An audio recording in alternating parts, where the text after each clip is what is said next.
Oh, hi there, morning. Welcome to our special summer edition of App Share Live. You'll see that we've got a few people in with us. We've got Professor Pearman joining us from Australia. We've got Nathan Ashman, Professor, joining us there with his lovely beard and monocle. We've got Nick Dempster joining us from Southport. And we've got Underwater Smith joining us from the Isle of Man. Welcome everybody. Today it's AppShare Live and we're looking at ideas to keep you, your kids, sort of busy, occupied and thinking about learning, what have you, during the summer break. As always, start by introducing each of us and what have you. So I'll start off by introducing Dean. Dean, if you want to say hello, who you are, where you come from, what you do, that sort of thing, that'd be great.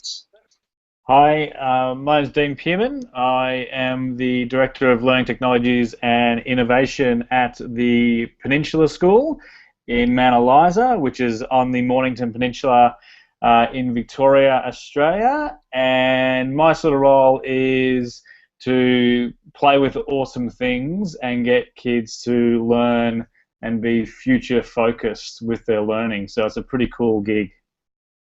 Not too bad. I can see some nice toys just behind you on the shelf as well. I'm a big fan. Absolutely. Absolutely. Brilliant. Well, thank you very much for joining us today, Dean. My pleasure. And I'll hand over to Nathan now. Nathan, you presented before, but for those who haven't met you or seen you before, I want to say hello and sort of introduce yourself a bit. Hello, yes, I'm Nathan Ashman, lead teacher for new technologies at St Wilfrid's Academy in Blackburn in the northwest of England. I've got 2 kids, so I thought I'd show you a couple of apps that I kind of used with them over the summer holidays. And yeah, see you in a bit. Cool, brilliant, Nathan, thank you. And next up we have Nick Dempster. Nick, do you want to say hello and tell us who you are, where you come from, that sort of thing? Yeah, hello everybody. My name is Nick Dempster. I'm a Year 6 teacher at Norwood Primary School in Southport. We're just about to be starting a journey on BYOD. So I'm going to be looking at web apps that aren't necessarily just Apple native. Brilliant, cool, and look forward to your presentation shortly. And then we have my co-host Rachel, just in case you haven't met Rachel before. Rachel, over to you. Hi everybody, my name's Rachel Smith. I'm the lead teacher for digital technologies at Ramsey Grammar School on the Isle of Man. And like Nathan, I've got 2 young kids as well, so I'm going to be showing you some things that we use during summer to keep ourselves occupied and happy. Cool, brilliant, thank you, Rachel. And we should be being joined by Simon Johnson at some point, but he's having a few technical issues. An alternative tablet provider has caused a few problems in his tablet isn't working. So he'll be trying to join us later on. But let's start kicking off now with our first presenter. And Nathan, you asked if you could go early. So Nathan, are you ready to present? Give us a nod if you are. Yeah, yes, I am. Yeah, I am now. Brilliant stuff. Cool. So I'll hand over to you. Your 6-ish minutes to present on your sort of apps for helping people with their learning over the summer holidays. Starts now. Okay, hi, I'm Nathan Ashman, obviously. I'm going to show you a couple of apps to use for rainy days. These are kind of your early coding apps. So let's just go to a screen share on my iPad. So I'm hoping you guys can see that now. Okay, so here we've got, this is an app called Lego Fix the Factory. It's basically a game, but it just shows you that early level of computational thinking, which is what I'm going to call it, or computational reasoning. So if we just go to a basic level here, you've got a little robot, he needs to fix the factory, and you've got to put in a sequence which is going to allow him to get to a certain exit point. So he needs to go forward, he then needs to turn right, he then needs to go forward a couple more times. And then if we press play, we'll see what he does. Hey, he's made it! Wicked, we passed that level with flying colours. Now, the good thing about this is that it shows kids that kind of computational thinking, and also it helps them to fix bugs as well. So if we just continue and go to the next one, we'll go to another one. So if I put sequence in, we've got to pick something up this time. Oh no, he's gone a bit wrong. So obviously that's wrong. That's incorrect. So what we've got to do now is fix those bugs in the system, so we can get rid of some of these by swiping them out and change them for other ones, and then press play again and see if it works. So you go through various levels, and my little boy, he's 8, and he really likes playing this game. I'd say it's essentially for primary school kids. I'm going to show you another one, which again is for primary school kids as well. This one's called Alex. I'll see if I can turn. There we go. Turn around the right way. So again, it's just a very, very simple concept where you would look at a sequence of movements to get to your desired location. Is that right? No, I think it's wrong. Try that. Oh no, he's gone off straight away. Let's try that one again. He needs to turn around first.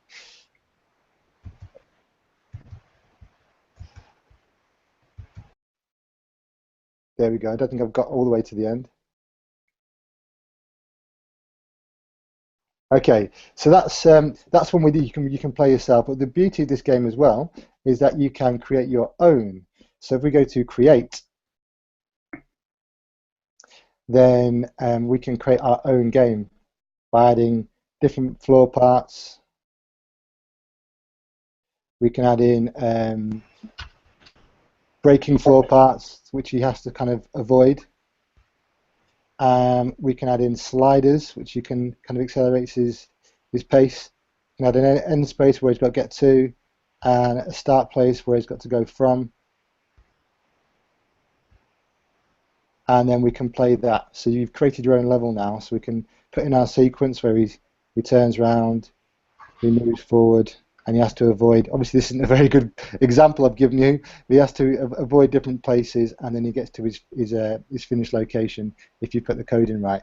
But again, it's just about that kind of that sequencing, that computational thinking and reasoning, where you've got to make something happen, and obviously you've got to fix bugs along the way if you get it wrong. So it's sort of that very, very early level of coding. Now, if I had more time, I would show you something else as well. I haven't got more time. If I just go back to me for a second, hang on. There we go, back to me. Now, one very exciting thing happened this morning because thanks to Mark, I've been doing a lot of research and a lot of playing around with Google Cardboard. So I've been looking at VR headsets and using things like Google Street View to make my own images, and you try and use those in the classroom. Been working with some history teachers and thinking about how you can use virtual reality. And although I haven't got time to go into a lot of detail this morning, I just want to show you this because I went on eBay and I tried to buy a VR headset. It arrived, but it was the wrong one that I ordered. And I ordered 2 and only 1 arrived. So they said, "Oh, really, really sorry. We're going to send something in the post as a sorry, so don't give us bad feedback." And they sent me this. This is a really cool VR headset, which you put your phone into the front of. So I'm really looking forward to having some fun with that. So if you do get a chance over the summer, why not get yourself a Google Cardboard, get yourself the Street View app, and go and explore some locations on a rainy day when you can't get outside to actually do some proper exploring. All right, thank you very much, guys. That's me done for today.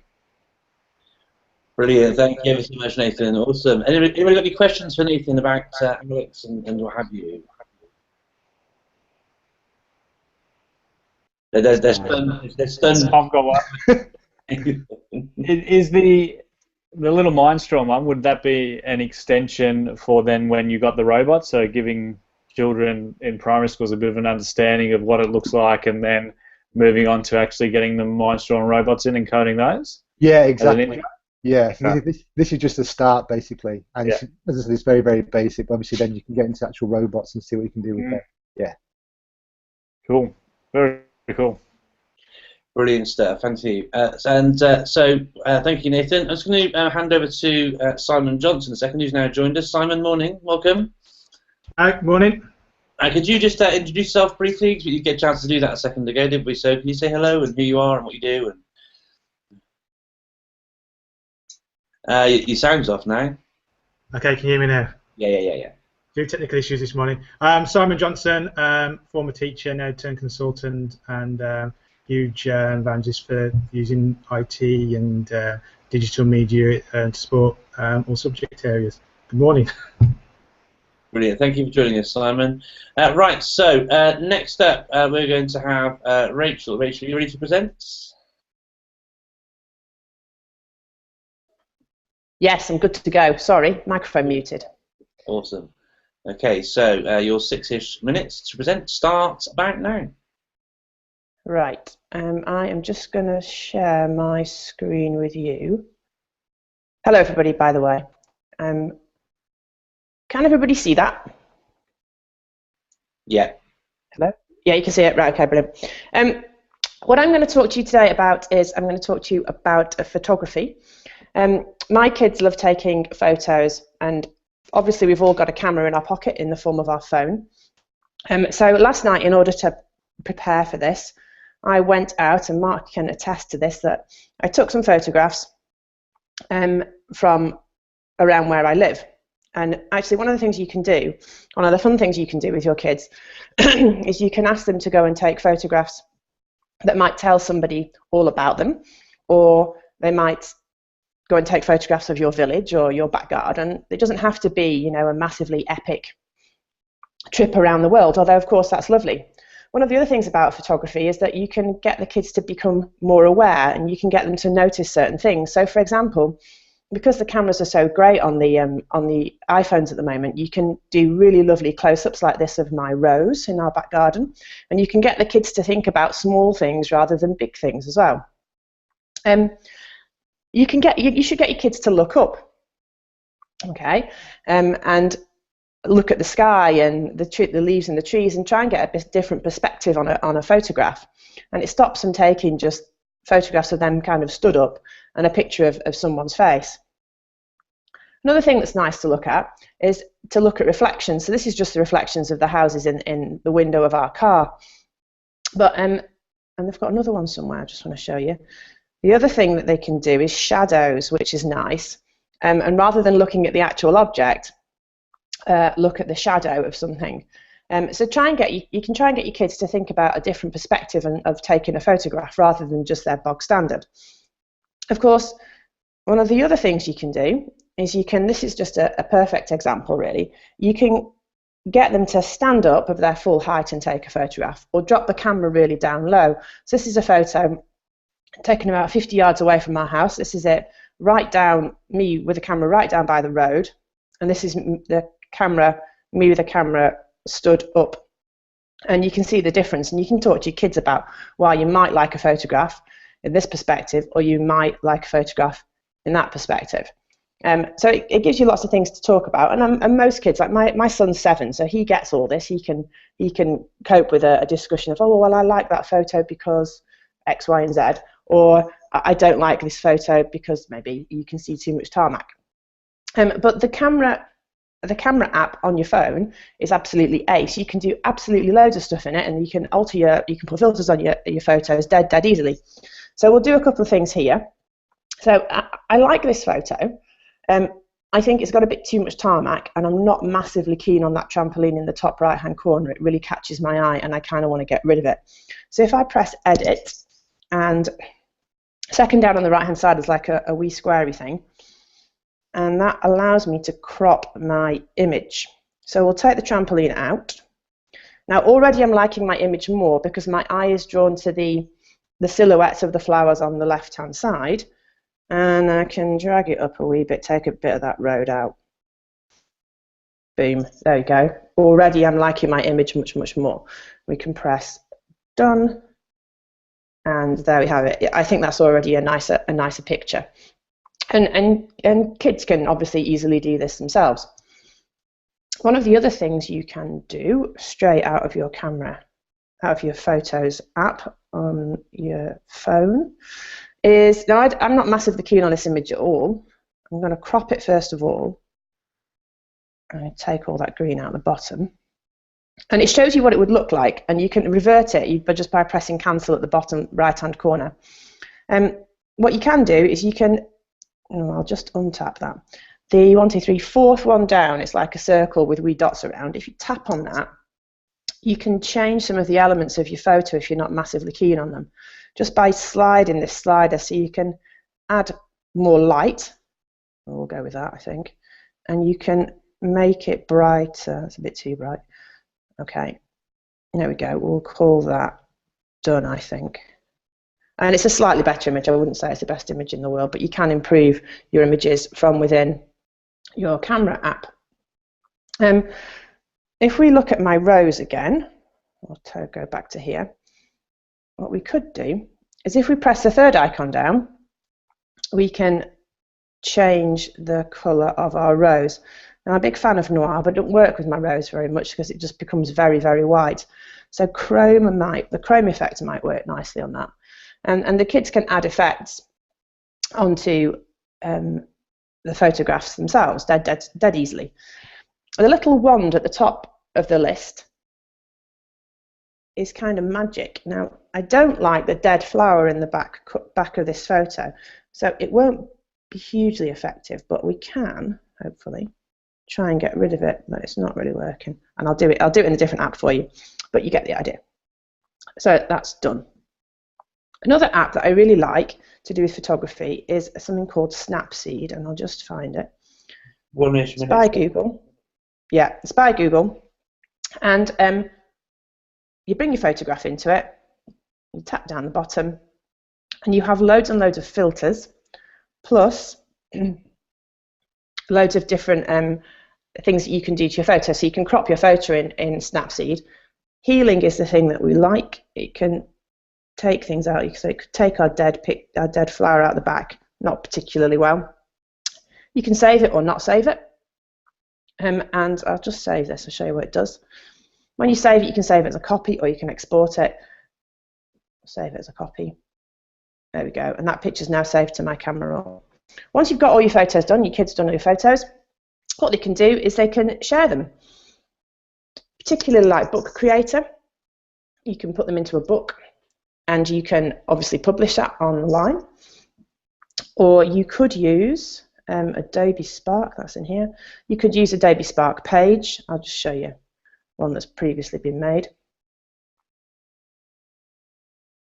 It's very slow. There you go. And you can make beautiful, I suppose, blog posts with your kids' photos in there and share them with teachers and family and friends really easily through this app. If you've got young kids, don't forget that you can use the speech-to-text function on your iPad or your iPhone so they don't actually have to type anything. And that pretty much is that. Sorry, it was a little bit long. I'm sorry, Mark. No, not at all. That's brilliant. Thank you very much, Rachel. I'm known for going on a bit, so that's absolutely fine. Not that you go on a bit at all. I'm renowned for it. About the presentation Rachel just gave about a camera app or Snapseed or Adobe Spark Page. Anything at all from anybody? Okay, Silence. cool. I've silenced them. I've silenced them into submission, Mark. There was some nice comments on Twitter. I really rate the camera app. You can actually do so much with it. It's one of those things people think that it's a camera app, so all you can do is take photographs. But you can, like I say, you can do so much with it. You know, from editing videos and cropping them down and trimming them to adjusting sort of the exposure and what have you for different types of photo and things. Loads, brilliant app. So listen. Yeah, it's amazing actually. Yeah, it's really amazing, and actually the kids, even young kids, like my son, I said, is 7, and he has absolutely no problem doing it. So, you know, don't be afraid to say, go off, have a go. And the good thing about having a camera is that if they take millions of photos, hopefully one will be great, and you can delete the other, 9,000 that they've taken. So happy days. Yeah, my youngest, Doug, he's got his own iPhone, and he just goes mad for photographs. He'll take thousands, and most of them won't be very good. But you'll have a play around, and you'll find some good ones in there, So it's really good. Brilliant, thank you, Rachel. So next then, over to Nick, and Nick's going to show us some apps linked to maths, I believe.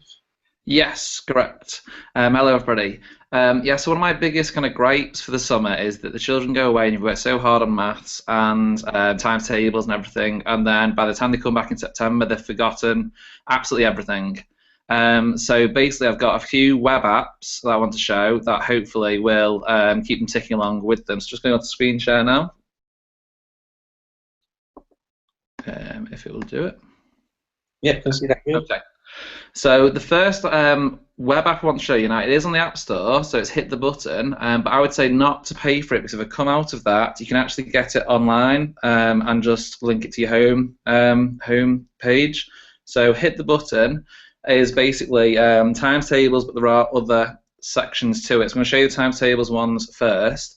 There's two parts. There's hit the answer and hit the question. So if I go on 6 timetables, and it gives you the instructions, and you have 1 minute to hit the correct answer as many as you can. So 66, 18, and so on. Now, if you hit an incorrect answer, it will show up with a red light on the right-hand side. So just press the wrong answer now. It shows red, and you can see along the bottom you've got a timer counting down and your score. So what I've done with children in the past with that is encourage them to take a screenshot at the end of their score, and then they can send it to the friends, or they can send it to me to see what their kind of score is. So that's hit the answer. If we go back into there's hit the question as well. So we go back into 6 timetables. Exact same type of game the way it's being played, but this time you've got the question you have to hit. So you're given the answer, you have to say what the timetable question is.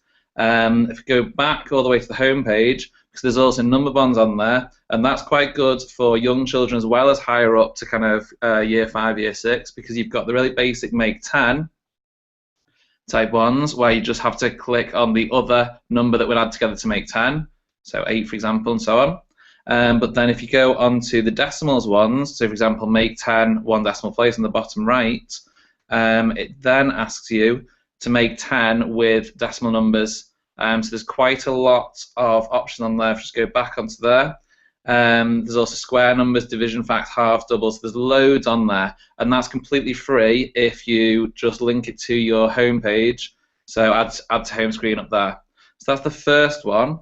The second one I want to show you is a variation on Flappy Bird. Now I'm not sure why it's gone white on the screen. It was a kind of screenshot of it, but it still will work if I should just open it up. So it looks exactly like Flappy Bird does, but there's an extra element on here because this one actually have to work out a timetable fact. So you have to go through the correct one. So 10 times 7, I need to go through the top one. If I go through an incorrect one, or if I hit the pipes, again it's game over.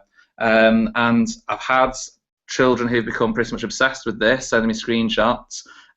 It shows you the best on there as well as 15. I think one of the children got 29 once, which is something I've never been able to beat, and they quite like the fact that they're trying to beat the teacher, which is really quite good. The third one that I wanted to show you is a combination again of lots of games. This is from Pearson, and it's called mathschamps.co.uk. There's different ages along there. I'm going to go on to the 7 to 9 one, because one of the games that I found, which is my favourite on here so far, is the multiple match. We're going to go the multiples of 9, and it's very much like the game Bejeweled, where you have to get them in a row of 3. So it takes a couple of seconds to load up, and then you've got a timer where you have to get the multiples along. What's quite good about this as well is, whilst it does have the multiples up to 10 times table, so 10 times 9 for example on here, it also goes further than that. So you can see numbers in there that obviously are bigger than the multiple factor of 10 times 9, so it's quite good to extend children, see if you can find the kind of timetables higher up. But then you basically just click, so I'm going to click onto the 90, and then you see it goes green. I'm going to swap it with the hammer above it, and then it actually had a row of 5 there, because all 5 of those were multiples of 9. And let's have a look, find another one. Struggling now. There we go, 81, 126, 18. You've also got these little icons, which won't get you as many points, but they will get you points and add kind of time onto it. So if I just move the clock there to the left-hand side and move that one there, it will give you a few less points, but it will add some time onto it. And the same with the hammers. So it will do that. On here, there are, if we go back, and I click onto a different game.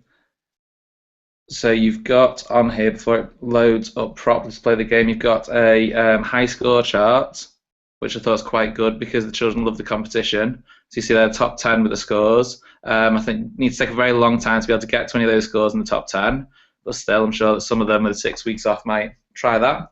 And they are age appropriate, so the games are similar. So on the 9 to 11, you've got the same types of games. So there's multiple match 5 on the second row far left, but it's now 11 and 12 times tables rather than 9 times tables. And the lower down, the easier they get, basically. So those are the apps that I wanted to show you.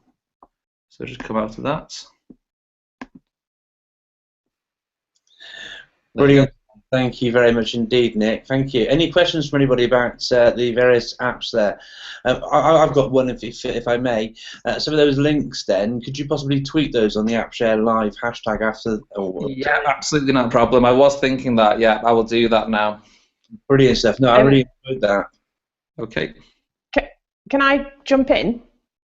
Am I sort of with Nick on the whole kids forget maths whilst they're on holiday scenario? Now, I'm going to do a little bit of a plug for Doodle Maths because although you have to pay for it, my kids' confidence in maths massively increased by using that app, where they do 10 minutes of maths per day. Now, you do have to pay and it isn't cheap, but it has been brilliant. And equally, I like 10 Monkeys multiplication, which I think is about £1.50 on the App Store. And the kids have to, the numbers kind of tumble down and they have to, a bit like the one you were just showing, they have to hit the right answer. So they've been really big hits, big math hits in our household, trying to just build those kids' confidence. Doodle Maths do a multiplication one as well, I think. Good stuff. Yeah, excellent. Thanks, Rachel. Okay, I like Doodle Maths too. Really, really good. It was on my last periodic table of apps, actually. A really good app. Let's go check the running order and see who's up next. So that should be then Dean.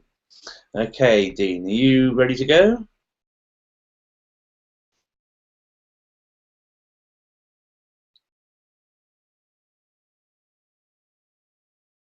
Hello, Dean. You there? Yeah, I'm there. Okay. Sorry. Yep, I'm ready. So Okay. I just need to get my headband on. Ready to go. I'm a bit slow. Okay, so I'll show you. I thought I'd show you a few things. I've got 2 young children as well, and I thought I'd show you a few of the things that we've been doing during the holidays. But you could certainly do it with your class, and get them involved in learning and continuing that learning. And sort of what Rachel said about mathematics, I'll show you a really cool app that we sort of discovered called Maths Rocks.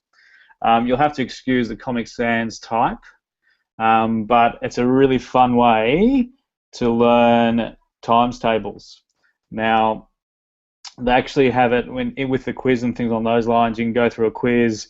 You can go to the times tables, and so you do have to purchase them. As you can see, they're $1.49, and I think it's $15 for all the maths. But my boys, because with the actual music that's on there, it's a really cool app, and they absolutely love it. So if you go through to it, you can add music to the times tables when you do it. You can go through a playlist. You can actually get that going there. You can then quiz yourself on the times tables and go through it all. But it's a whole heap of fun, and certainly when you start to play with it, it has music that comes into it, and students, and I know my boys, absolutely have loved the times tables on there. And when you go through it, you can have a whole heap of fun, and you can see some of the music that's on there. I don't know what we've actually got on here. Let's have a look. What's there? So, yeah, it's a really cool app, but it's worth having a look at and a bit of a discovery during the holidays, because once you get into it, the kids certainly love it with the music and the times tables, and it's a nice, cool, catchy tune, and you just go through the repetition of the times tables. So that's one. The other app that I really enjoy, and I'm actually on my son's iPad at the moment, but is Hopscotch, and sort of as an intro to coding and having a little bit of fun with coding, and certainly getting students to code during the holidays.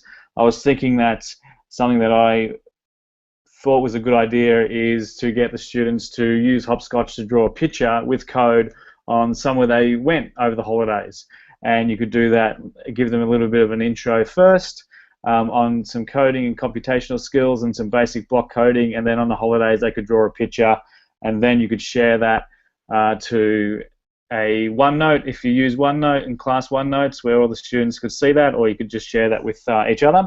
But my son's a pretty clever little boy. He makes little challenges for us to do. So his little work in Hopscotch is that he asks us to complete his little game. So Raccoon and Monkey are having a great race. Code to make them go into action. So he sets little challenges for us that we have to go out and then solve. So he's 9, and he makes the challenges, and then we've got to go out there and try and code it. So Jotty needs to go to his hut to get his axe, code Jotty to punch the evil thing and get back to his hut. So the whole heap of little things that he's done. It's a load of fun, certainly during the holidays, and getting the students to do things. And you can see the poo emoji is always a big one. But doing things without even knowing they're learning, and I think that's the key about these sort of things. He's got a really nice little emotion game that he coded himself, so how he's feeling, and he showed his class, and he's been teaching his class about hopscotch. But when I'm angry, and little emotional intelligence little games that he's made for his friends, and how he's feeling when he's in class as well. So I think hopscotch is a really good one. It's all block code when you make a new project. What I love about hopscotch, and I'll tweet these at the end, there's a whole heap of great resources online, YouTube channel, there's a PDF curriculum about lessons and Crossy Roads you can actually download, and I'll show you all of that. Their YouTube channel is extensive with great resources on there that you can go through, but in the app as well, there's fantastic resources in the app. When you make one of the tests on here, the video just plays right in there, and you can create that from scratch.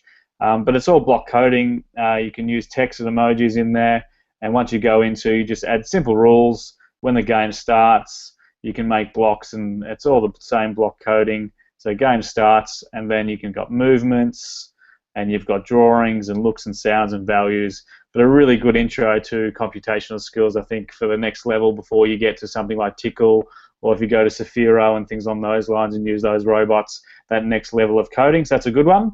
And my last one, if I've got time, I thought I'd plug in one of my absolute favorites, and I would obviously do this on my iPad usually, but Spark.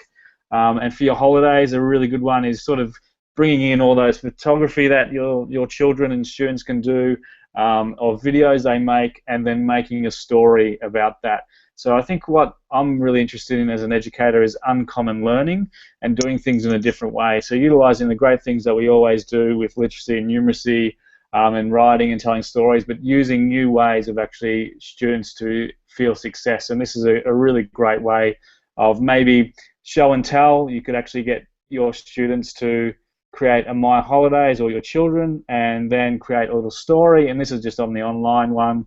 It'll build it, and then they could upload their photographs and narrate over the top of them and tell a little bit of the story. So I think there are 3 great little apps that you could use: the Math Rocks, certainly Hopscotch, and also Adobe Spark to tell a story about your holidays, and then you publish that to the world, and everyone else can enjoy the things that you've done. So I think, and as you can see, once we're into Adobe Spark, it's all there about me. You can add images, you can add text, you can add a photo, you can put icons in. It's really self-explanatory. You hit the narrate button, and off you go. So that's it for me, I think. Okay, brilliant stuff. Thank you very much indeed, Dean. My pleasure. Okay, so any questions for any around Hopscotch and Math Rocks at all for Dean? Personally, I think Hopscotch is absolutely brilliant. It's just one of those great apps for helping kids learn about coding from a younger age upwards. I hadn't seen Math Rocks before though. Did you say is it free, but then we're paid for elements inside? Is that right? Yeah, there are. So I think you can get all the maths timetables for $14. That's Australian, so it'll be a little bit obviously less over there. But I'll tweet it out, and I'll use the app share live so that everyone can get onto it. But I think it's an Aussie company that have done it. It's great fun once you got the music going, and my wife actually found it because our boys were sort of struggling with their times tables, and once they got that, they were getting everyone right every time they quiz themselves over and over again. Great music, and then the times tables just come in. It's a really cool app. Brilliant, yeah. So that sort of thing as well. I'll mention it again and show you the app a little bit later on in my section. But there's a bunch of apps called Squeebles, which are really good for testing kids in things like fractions and timetables and addition, subtraction, so forth and so on as well, which is a really good one too. Any questions or comments from anybody about Dean's presentation, Rachel? No, but what I will say is that we all love Adobe Spark everything on AppShare Live. It comes up again and again and again and again and again, doesn't it? I mean, yeah, they're just so flexible. Yeah, great for learning and such high quality as well. Mm. Yeah, I think it always, like Dean was saying, it's just that notion that the kids feel successful once they've created something with those applications, and the fact that they're online helps people like Nick who are going for bring your own device. Yeah, absolutely. Yeah, brilliant stuff. Okay, well, over to Simon now then, and or should I say, Mr. Whiskers? Just want to pop your audio on again, Simon. Thank you to Dean as well. Thank you. That was a great presentation. Thank you. Okay, Simon, are you ready? Not hearing you yet, my friend. You hear me now? Yeah, can do now. Yeah. Yeah. Yeah. Okay. So what I'm going to do today is going to demonstrate or showcase this thing. You might have heard of it or seen it in the press. Oh, it's now got mustache and whiskers.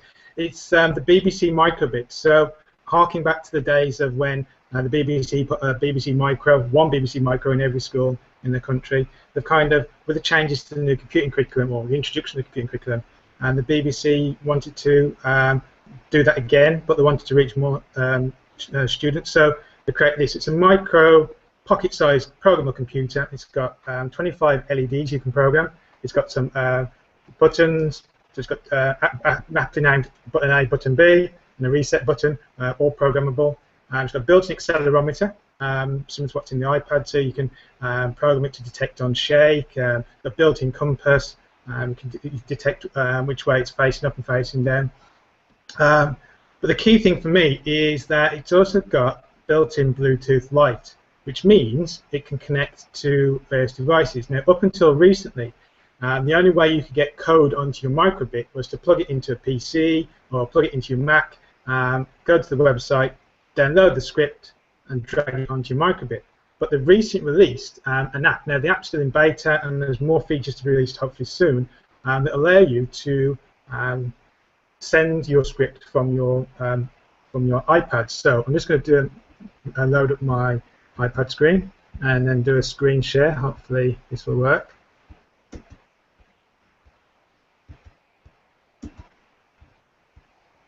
Okay, can you see that? Yeah. Okay, so this is the microbit app. It works through a browser, but the great thing with any browser, including Safari on the iPad, is if you leave this open, even if you lose connection to the internet, you've taken it around with you. As long as you leave it open, you can still use it, and you can still download your script to your mobile device.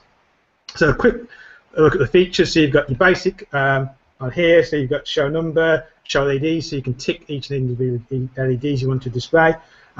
Classic show string, and what that does, it scrolls a message on your LEDs. You've also got your usual your loops, more advanced loops such as while and repeat. You've got inputs that will detect if A and B buttons pressed on shake.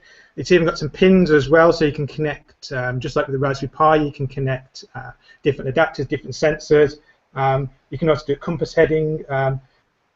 Some nice things they've added in recently. So devices, this is future support. Now, I know Mark doesn't like me mentioning other devices, but there are other types of devices that at the moment you can actually connect to with a microbit and control the camera and also music library. And I've heard there will be a future release for the microbit. Because one thing I love about the microbit is Mark always talks about this hook. So you've got this physical device you can program. And I read a quote the other day, I'll have to remember who it's from, saying that teaching kids to code empowers students, but also gives them a way to express themselves in cool ways. And that's what the microbit does. So eventually you will be able to use it as a selfie stick to control your camera. I'm just going to show you a simple script. So we go to basic, show LEDs, and I'm going to do a quick emoji. So I just tap and tick the LEDs that I want to display. And then I'll do a little smiley face. Now it's got a built-in simulator. So if I press the run button, I can test that on the iPad, and it will test every single function. So on shake, button A, button B pressed. So the students can test it before it goes to the microbit, but it's better to program a physical device. So to do that, you click on compile. It'll then copy or create a script, and then once it's finished, it'll ask you to download it, and it downloads it into the microbit app. So the microbit app is free. It's on the App Store. So I say open in microbit, and then I've already got mine connected, so I'll flash it, and it starts flashing the code. Now, whilst it's doing that, it'll take a few seconds. I tried this in a lesson without preparing, without planning, as you usually do, with 30 kids. So 30 iPads, 30 microbits, all connecting via Bluetooth, and it was horrendous. So top tip, first of all, I'd get them to work in pairs. So when you actually connect the microbit via Bluetooth, it does this nice thing where it shows a kind of an image, a pattern using the 25 LEDs. You then match that pattern on your microbit app, but then it asks you for a pairing code. Now it flashes the pairing code on the microbit very, very quickly. I struggle to copy it across really quickly, and the students do too. So I get them to put them in pairs. The one shouts out the code, the other one enters it into the iPad. Once it's connected, then the swap place to do the same. Once it's connected, you don't have to do that again. So code's going to cross, so I'm just going to just minimize that, and hopefully, so that's done. And if I click OK and share back, so can you see me again? So there it is, there on my microbit.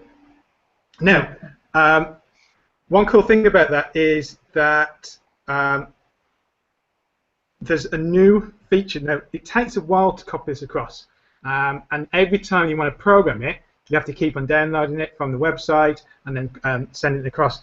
Now, Tickle, and I know Mark's probably going to talk about Tickle in a moment, so I'm not going to steal his thunder, but Tickle have going to release, and this is beta, so it'll be out very soon, support for the microbit. So, as you know, Tickle provides support for all Bluetooth devices, like Sphere and everything else. Now it's got microbit support, and I'm really excited about this because it makes a massive change. So I'm going to try and get my iPad app back up again. Okay, and then I click on share. So I'm just going to plug that into my mic. I've got another microbit already set up that I've already paired. So I've got a script here. So I'll click on microbit app. I'll click on my microbit. It should be connected.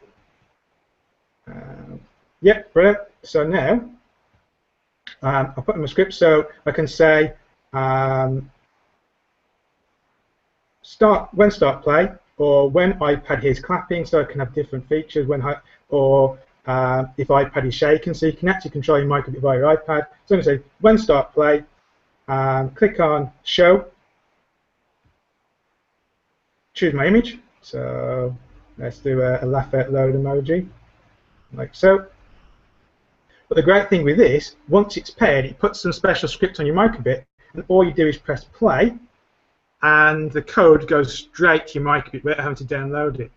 You can also, as well, if you're using the Orca or some of the other characters, you can use your microbit to control the characters in your app. So you can use it, so if you tilt left, the Orca moves left, tilt right, press A button, press. So you can create games for the iPad using the microbit via this app.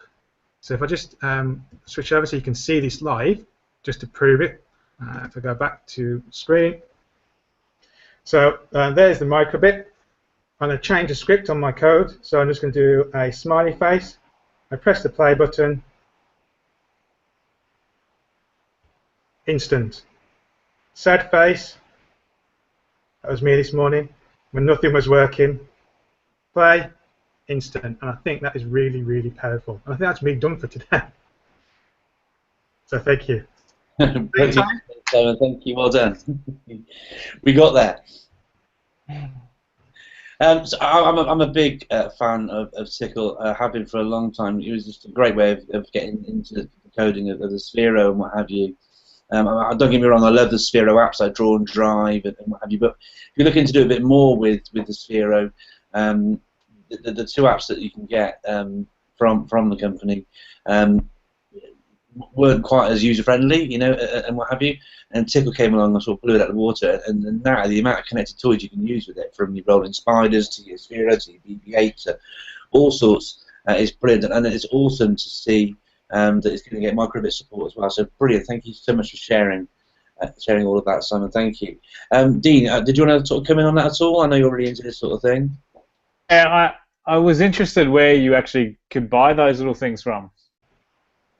So at the moment, they've been issued free to all Year 7 students in the UK, and then recently they announced that you can now buy them. So I think they work at about £12 or £13 each. So you get the battery pack, you get the microbit, and you get the USB adapter as well. And you can buy them from several reputable stores. If you drop me a DM, I can give you a list of all those places you can buy them from. I think that'd be great.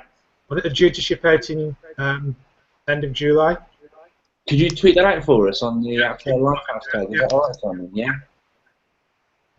Brilliant stuff, thank you. Anything from Nick or Rachel at all? Yeah, can I just ask, what age group did you deliver it to when you say you delivered it to like a class? Was it Year 7s or? It was Year 7s, yes. Right. Another top tip as well is that they come with these protective, cases that.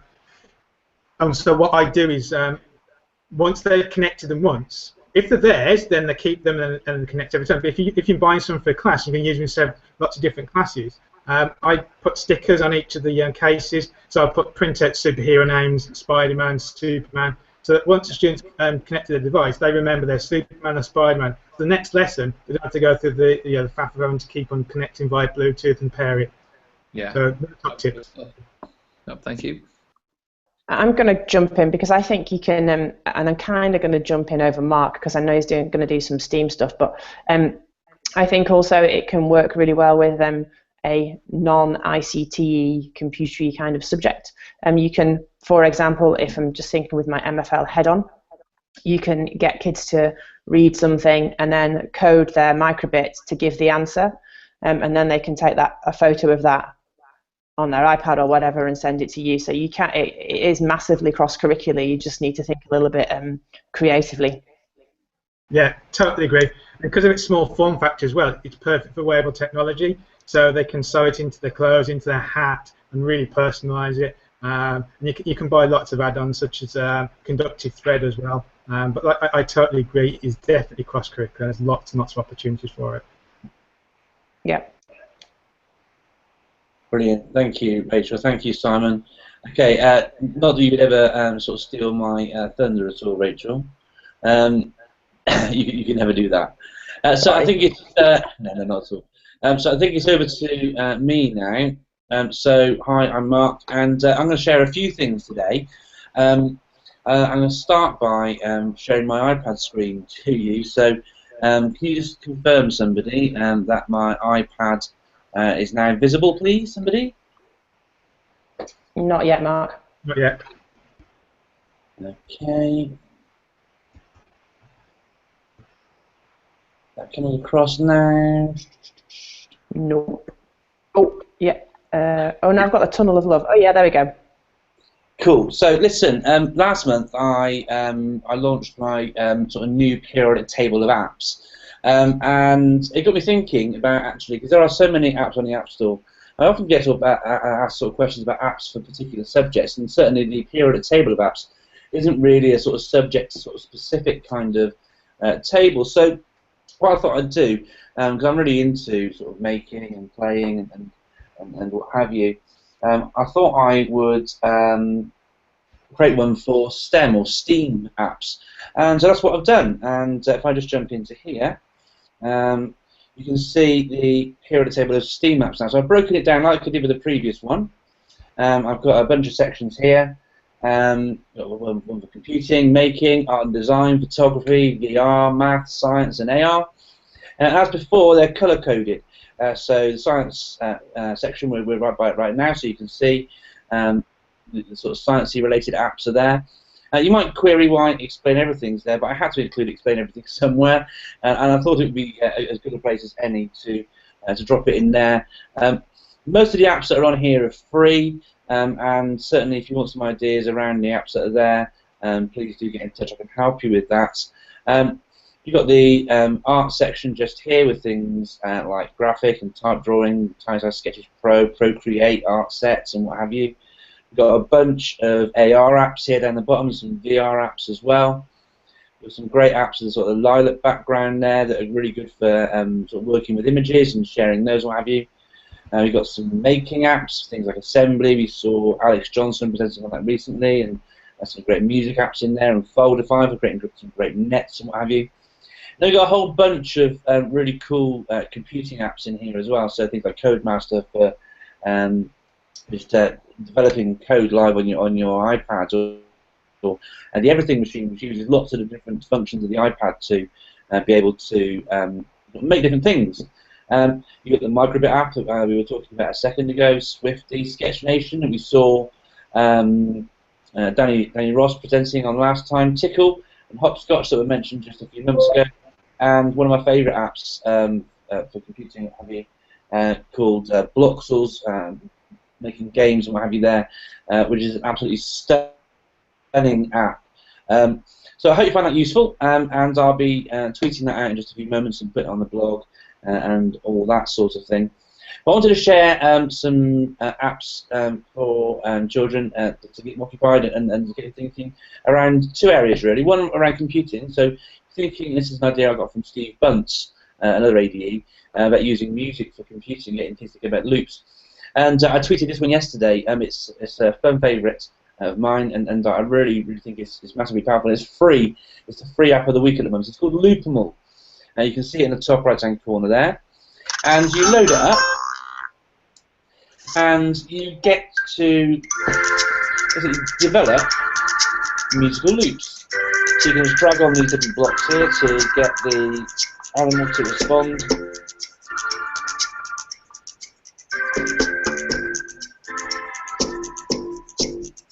Now, if you want to do a bit more than that, you can actually have more than one. Just you can do 2 animals. You can go for 4 animals.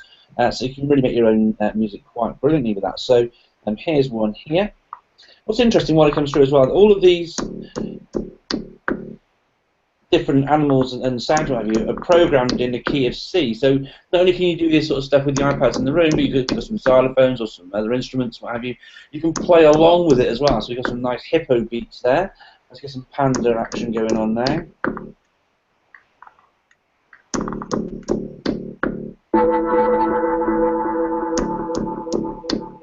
Let's get some bird action going on.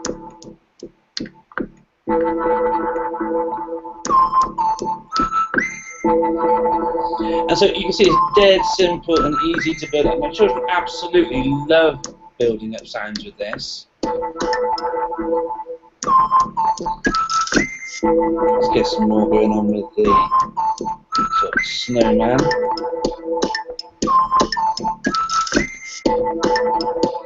So that's Loopable, and I say I'm a massive fan of that, and it's currently free on the App Store. Something that I've been using for quite a while as well, which was free, it is an app called Incredibox. It was free on Incredibox.com, and it continues to be free on Incredibox.com. But I wanted to show you the iPad app, and here again we can get children thinking about loops and variations and what have you.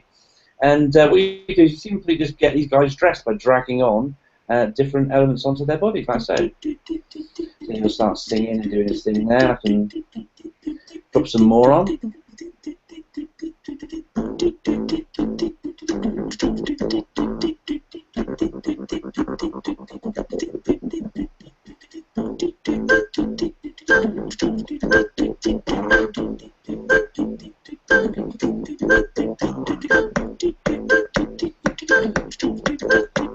I'll stop playing it now. Can you see the pie charts at the top right-hand corner? If you can get one of those pie charts filled as well, it'll go up and do a variation, what have you now. The idea that Steve Bunce had, which I'm really sort of taking here, but if you want the children to think about how sort of computing literature develops and what have you, you can use this really, really well through music to get children thinking about these. And if you wanted to then think about how like a slight tweak could provide a variation for that, so forth and so on, it's really, really great. And if you've got children who are wanting to sort of create music for the classroom, what have you, then things like this or the figure app that I showed recently are really, really great. The Creator Box, unfortunately, is not free. I think it's £2.99, so I think that's $6 Australian dollars, $6 if you're watching in Australia. I don't know, some people are, like Dean, what have you too. But those are my 2 apps for today, and like I said, I'll be popping this onto Twitter shortly and onto my blog, so you can download that as well. So I'll just unmirror my iPad and come back through here and stop screen sharing and come back in. Okay, guys, did you all see that okay? Was that all good? Yeah, that's great. Yeah, it's great, thanks. Awesome. I didn't actually choose to present to everyone, so I'm hoping that people who are watching out live saw that. Right, so guys, that's that. Thank you so much for joining us today. Thank you to Dean. I think it's about sort of 7:30 p.m. something like that with you now, is it? Yeah, 8 o'clock. 8 o'clock. Cool. So still On a time. Saturday night. On a Saturday night, living the dream. Look at them having fun. Yay. No, brilliant stuff. Thank you so much for joining us, and thanks to Nick for joining Southport as well. Thank you, Nick. Thank you very much. Enjoyed it. It's good. Cool. Yeah, some great feedback on Twitter for his apps and things as well. So and you know, I certainly like that as well. Thank you for sharing that tweet with the links on as well. And what have you? Thank you, Rachel, as always. And Thank you, sir. Thank you, Pastor. Just jump straight on to Simon. Say thank you, Simon, as well, Mr. Whiskers, for sharing all that stuff about Microbit. As like I say, buzzing about it being in Tickle. Thanks to Nathan too, who's had to sort of shoot off now. Rachel, do you want to? Yes. No, I'd just like to say thanks ever so much to all of you for giving up your time, as ever, for joining us on AppShare Live. We really, really appreciate it. And I know some of you jumped in right at the very, very last minute for us because of one thing or another, but you helped to make the show what it is. Thank you so much. Absolutely. So listen, thank you to everybody for watching as well. And one final little notification then. So some of you may know, if you don't, I'll tell you now, the Global Apple Distinguished Educator Institute is taking place in a few weeks in Berlin. And Rachel and I will be running an AppShare Live with a whole bunch of ADEs over in Berlin. So keep your eye on the AppShare Live hashtag and follow the AppShare Live Twitter account, or myself or Rachel. We'll certainly be putting the word out there about when and where and what have you about that. If you can't make it, not long now till the summer. Thank you so much for joining us, and we'll catch you soon. Cheers. Bye. Bye. Bye. Bye.